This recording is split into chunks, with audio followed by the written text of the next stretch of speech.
Então, boa tarde, Rui. Primeiramente, queria agradecer a sua disponibilidade para esta entrevista e agradecer por nos permitir saber mais sobre a velatura. E gostava de saber o que é que o motivou a começar a velatura e o que é. Isso é uma história interessante. Muito boa tarde a todos, antes de mais nada, obrigada e será um prazer, com certeza, ter esta conversa consigo.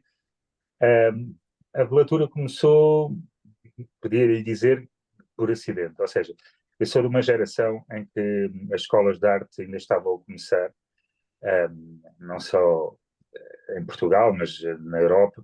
Nós tínhamos em Portugal o Instituto José Figueiredo e tínhamos a Fundação Ricardo Espírito Santo, que foi onde eu me acabei por formar.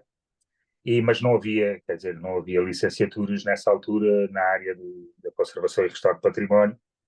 Estávamos ainda nos primórdios portanto, eu fiz o curso da Fundação Ricardo Espírito Santo.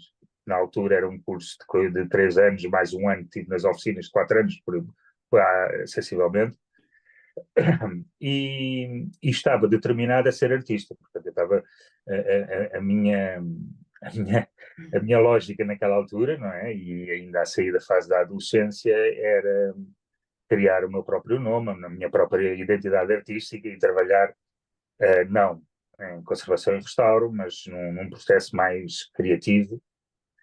Muito embora o curso que eu tirei na Fundação Ricardo Espírito Santo era de artes decorativas tradicionais, portanto tínhamos desde de cadeiras com os mestres antigos da Fundação de aprender a fazer a folha do ouro.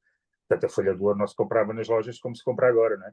Era batida a martelo, haviam vários maços de madeira de diferentes tamanhos e as folhas eram batidas até ficarem com aquela aparência de fragilidade que nós conhecemos e que exige técnicas detalhadas para se conseguir aplicar.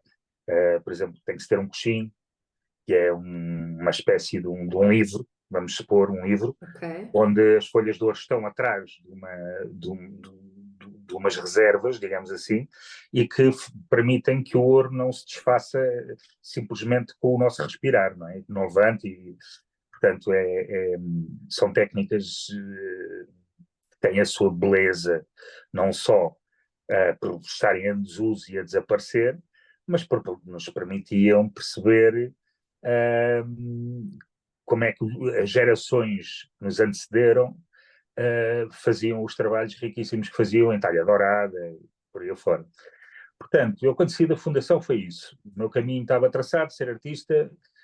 O que acontece é que na altura estávamos na Expo 98, eu ainda participei, não sei se vocês se lembram, de uns bonecos que passeavam pela Expo, que eram os olharapos, que tinham assim umas figuras meio mitológicas misturadas com, com gárgulas, era assim uns bicharucos Por estranhos. acaso não me lembro, mas tenho a certeza que vou pesquisar depois de ver a E entrevista. esses olharapos eu ainda ajudei a pintar alguns, ainda ajudei a desenhar alguns, com uma faculdade que existia nas Caldas da Rainha, que também era dedicada às belas artes. Mas quer dizer, o mercado, e convenhamos, não é?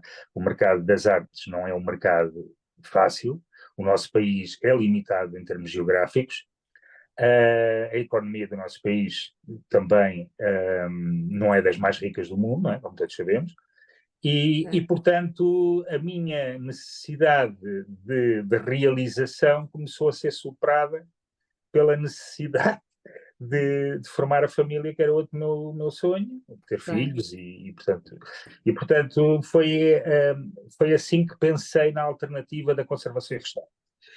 Não havia praticamente ninguém na altura a fazer esse tipo de trabalho. Eu já tinha uma experiência de trabalhar nas oficinas lá da Fundação, já tinha ajudado em restauro de mobiliário, já tinha participado, na altura lembro-me que tinham vindo umas cadeiras do Palácio de Versalhes, em estilo Dona Maria, de pintura, e fui uma das pessoas que esteve nesse restauro, e portanto já havia um contacto com a área, e basicamente o que naquela altura fiz foi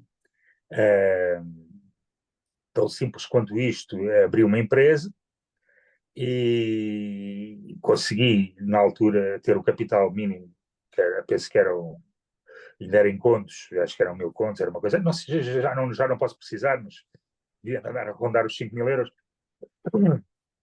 E, e pronto, abri a empresa e enviei, ainda eram cartas à mão, não é? Cartas de envelope, Giro. enviei cartas para todas as câmaras municipais do país e depois começaram a surgir a oportunidade de trabalhar e depois percebi que tínhamos que ter um alvará para entrar em concursos públicos. Portanto, a empresa começou, eu era o único empregado, portanto era o patrão e o empregado, e tinha uma caixa, e tinha uma caixa de pincéis debaixo do braço, do número 0 até por aí fora, não é? E tinha a minha caixinha dos pigmentos, e portanto a empresa basicamente era o meu telemóvel, o escritório era o meu carro, e andava por todo o lado, e foi assim que nasceu, não é? Uma coisa... Uma boa forma de começar. Exato.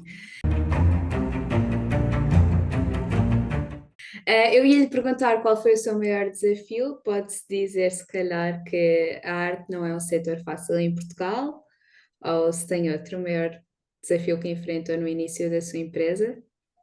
É assim, os desafios eu fui encontrando muitos ao longo da vida. Nós não nos podemos esquecer que atravessámos, por exemplo, em 2008 uma crise, depois em 2013, 2014, por aí tivemos a Troika e tivemos um programa de governo que ia para além da Troika e depois tivemos a pandemia em 2022, portanto, quer dizer, as crises são transversais, apanharam-me também. O que acontece é que eu tinha as coisas planificadas de uma forma em que nunca deixei de ter trabalho. O que Boa. aconteceu foi que, muito provavelmente, poderia ter, em determinadas alturas, dado um salto exponencial na empresa, a nível de dimensões, a nível de tecnologias de investigação das próprias obras de arte. E, e isso não aconteceu de uma forma tão. Ou seja, nós neste momento podíamos ter uma empresa que estaria,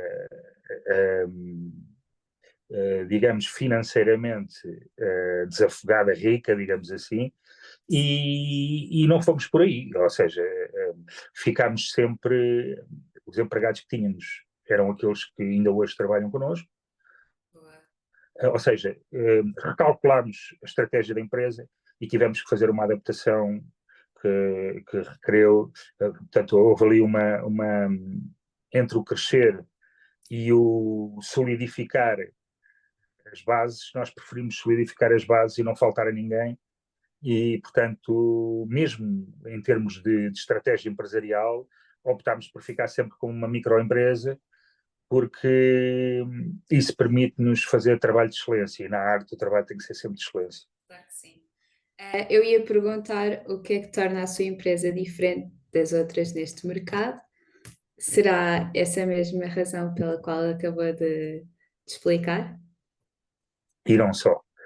O carinho que nós dedicamos à arte, a paixão que nós temos, quer dizer, está cá há 30 anos e, portanto, como deve calcular, desde o Algarve à ponta do país, tivemos em Cabeceiras de Basto, que é mesmo lá no Minho, no Mosteiro de São Miguel dos Refojos, quer dizer, tivemos no Museu de Marvão, tivemos no Convento de Cristo de Mar, portanto, a grande questão é a empresa.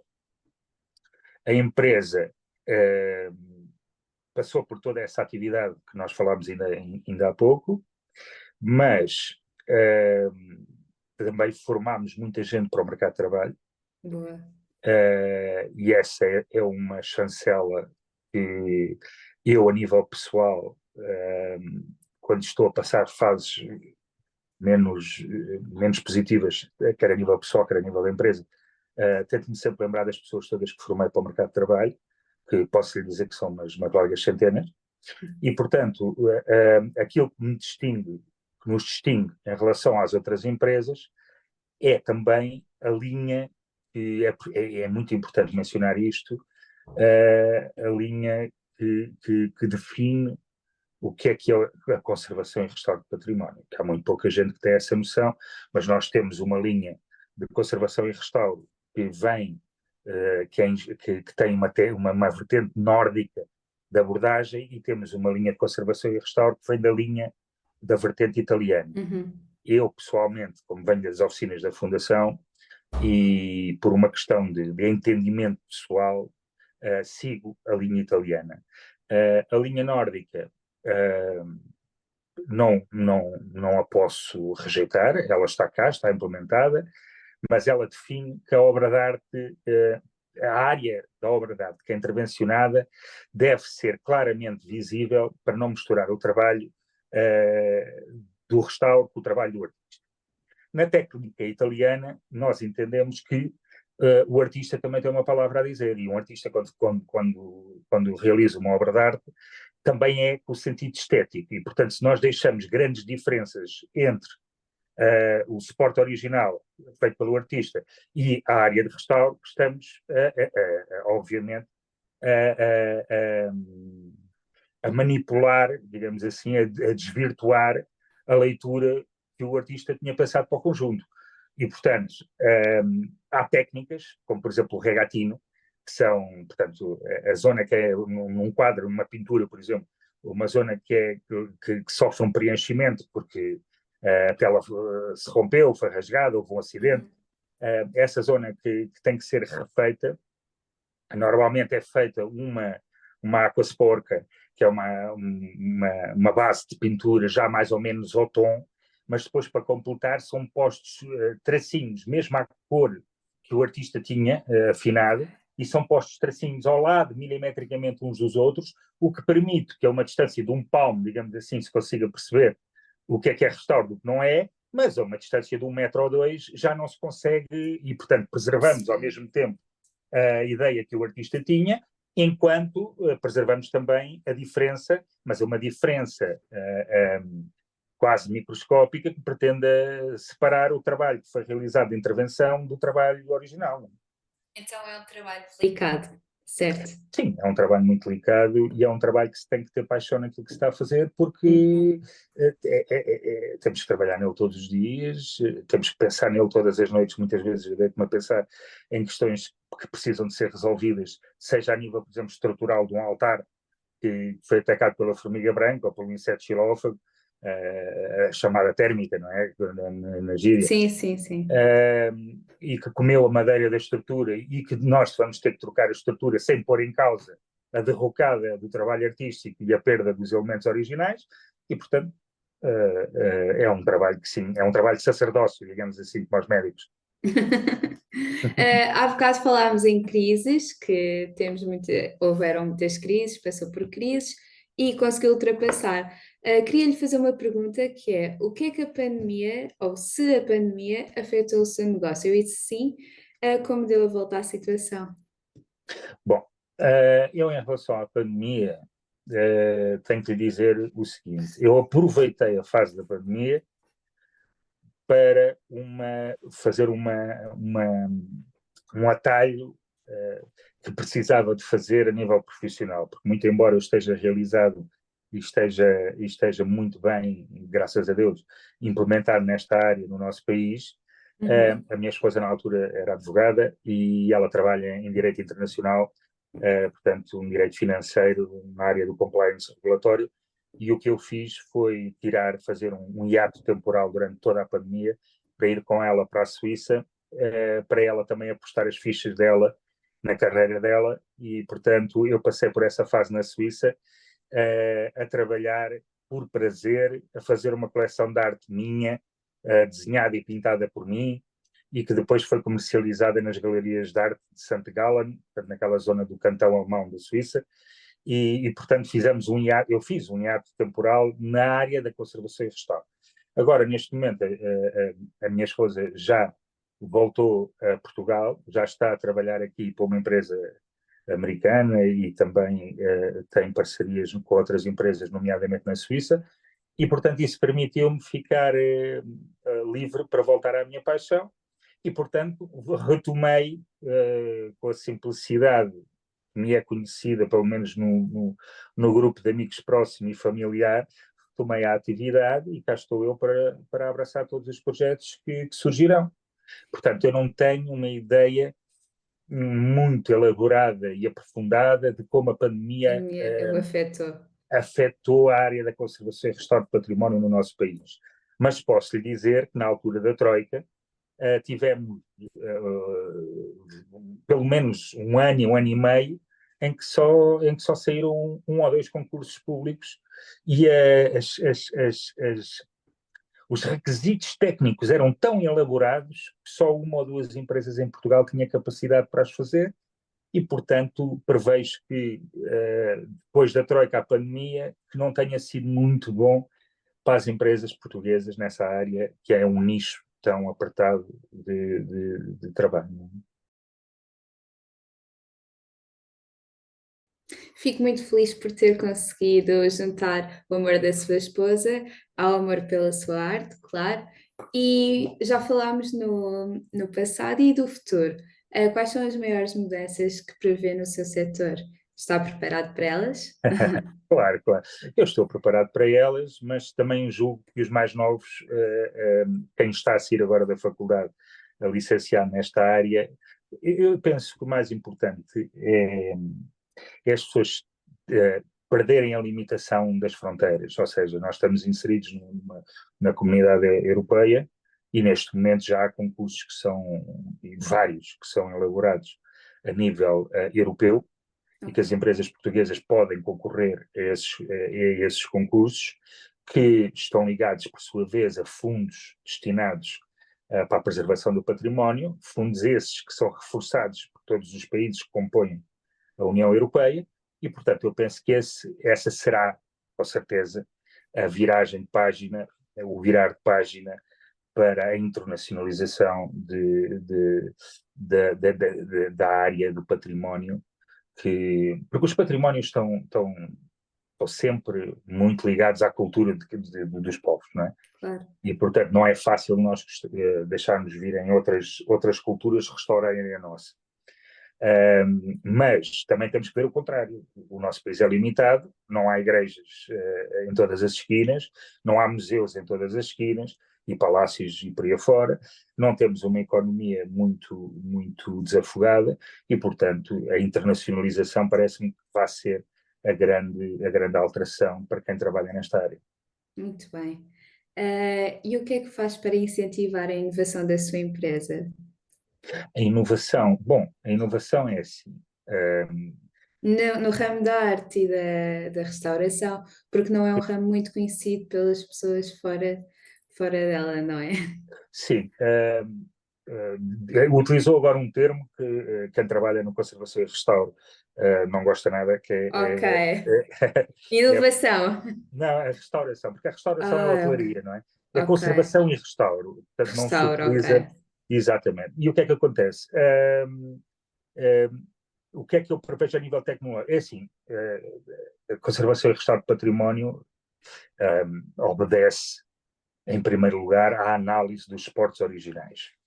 E para essa análise dos suportes originais e do estado de conservação dos suportes originais, tem aparecido cada vez mais, à medida que a tecnologia evolui, tem aparecido mais métodos alternativos de utilizar a tecnologia na identificação, por exemplo, de pinturas subjacentes à que estamos a ver, de fissuras dentro das próprias peças em porcelana que não se veem a olho nu, mas já lá estão dentro, assim um pouco parecido com o que acontece, por exemplo, com os aviões, em que eles estão sempre à procura de microfissuras dentro da estrutura rígida que suporta a aeronave, assim também é no restauro, ou seja, nós temos peças que hoje em dia valem milhões de euros e é preciso analisá-las constantemente e fazer um trabalho de controle, pronto, um trabalho não só de conservação e de restauro, mas também de monitorização do estado de conservação das peças.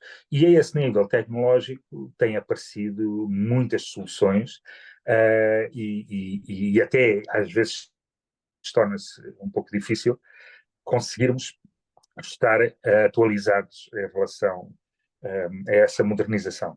Claro que sim. Não sei se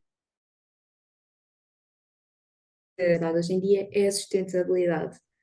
Como é que a sua empresa consegue lidar na sua área com a sustentabilidade? Se há alguma coisa que vocês fazem para contribuir, e se sim, o quê?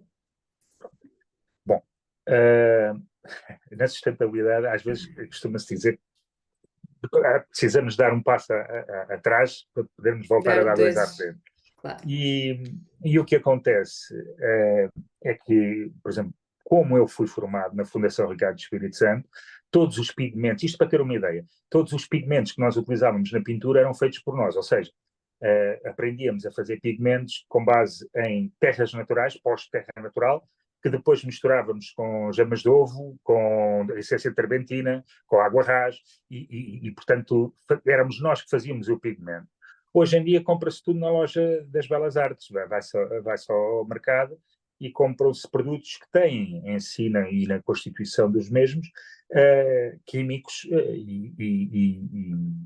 e outros conservantes que, pronto, são prejudiciais ao ambiente. Agora, eu penso que nas artes decorativas tradicionais, e a conservação e o restauro é uma área onde entra muito esse tipo de abordagem, nós devíamos, ou seja, era do nosso interesse voltar aos métodos de aplicação de materiais que vinham desde o tempo dos primórdios da arte, não é? Do Renascimento e por aí afora. Portanto, nós podemos evoluir em muita coisa tecnologicamente, mas quer dizer, se nós sabemos que estamos a introduzir materiais artificiais que estão a prejudicar o ambiente, não nos custa nada ir à procura das técnicas tradicionais, que foi aquelas em que eu aprendi, com as quais eu aprendi e me formei, e que são muito, muito, muito mais ligadas à mãe natureza do que as atuais, não é? Uma opinião pessoal. Considera as artes mais recentes, não é? Como é que vai te explicar? Mais bonitas? Se aprecia mais as mais recentes ou as mais antigas? Se mudaram muito? Se não mudaram? Depende do conceito que tiver, que Que tiver considera da, bonito. tiver da arte. Não da arte em Ah, si, porque é assim, vamos lá ver uma coisa, há muitas peças que eu vejo hoje em dia em galerias que nem sequer obras de arte são, no sentido em que eu aprecio a arte, quer dizer, dois traços é dificilmente considerado uma obra de arte, quer dizer, estamos a falar de composições que, embora sejam abstratas, não têm pontos de fuga, não têm uma lógica construtiva equilibrada, não obedecem a determinado tipo de regras e de estudos que permitam dizer que é uma obra de arte. Eu sei, e sei que muita gente defende, que uma mera instalação na rua pode ser uma obra de arte, pode ser uma poesia, uma forma da pessoa exprimir o que está a sentir naquele momento. Mas enquanto técnico que trabalha com arte há 30 anos, tenho muita dificuldade em ver muita arte nos dias de hoje. Acho que a arte hoje em dia migrou dos ateliês e das oficinas onde ela era feita tradicionalmente para uma questão que está mais ligada ao consumismo e à economia portanto, à forma competitiva e que nós estamos a chegar numa fase em que o capitalismo já não. Quer dizer, é muito difícil conceber hoje arte, e não só arte, a literatura, outras formas de participar da cultura, de qualquer cultura, seja ela que for, porque o capitalismo está a esgotar ou seja, a necessidade hoje de preenchermos o nosso tempo por forma a que ele se torne lucrativo e que chegue para conseguirmos sustentar a nós próprios e a nossa família e ajudar em casa, não permite que haja tempo que é necessário pois. para a criação. Para a criação existe sempre tempo e a arte existe sempre tempo. E hoje são muito poucos aqueles que podem dizer que vivem da arte. Sendo eu uma pessoa que não percebe muito de arte, tenho exatamente a mesma opinião que você. E falando um bocadinho do passado, vamos falar do futuro depois. Quais são os planos para o futuro da sua empresa e onde é que se vê daqui a 5 anos? Portanto, os projetos futuros da empresa vão passar pela realidade que nós encontramos no terreno. Nós queremos continuar a trabalhar com as fábricas das igrejas, com as paróquias, com os padres diretamente, evitar concursos públicos que obrigam uma alocação muito grande de materiais e mão de obra, muitas vezes com casas alugadas, deslocações semanais. Não, nós preferimos ter uma equipa, e acho que preferimos, desculpe, peço perdão, ter uma equipa com 3 ou 4 ou 5 técnicos alocados à obra e ir fazendo os nossos trabalhinhos e ir pensando intervenção em intervenção, sendo que, por norma, quando estou a começar uma intervenção, já estou a tentar trabalhar no agendamento da próxima e vamos andando assim sucessivamente. Portanto, não há uma visão imperialista de crescimento da empresa, mas sim de manter e aprimorar a paixão e também a técnica que nós ao longo destes 30 anos conseguimos desenvolver e fazer as coisas acontecerem com pés e cabeça e principalmente acontecerem de uma forma sustentada na realidade que encontramos na área, que também por si já é um nicho, não é? Perfeito. Queria agradecer, Rui, pela sua disponibilidade outra vez e por nos ter dado a conhecer um bocadinho sobre a velatura e sobre si. Muito obrigado. Eu também agradeço a oportunidade. Certo que haverá muitas pessoas que estão a pensar, inclusivamente, seguirem por esta área de estudo e outras que já trabalham na área que se vão rever com certeza em alguns dos aspectos que eu mencionei. E, portanto, para mim, muito obrigada pelo tempo. Está bem? Obrigada a nós. Obrigado. Com licença.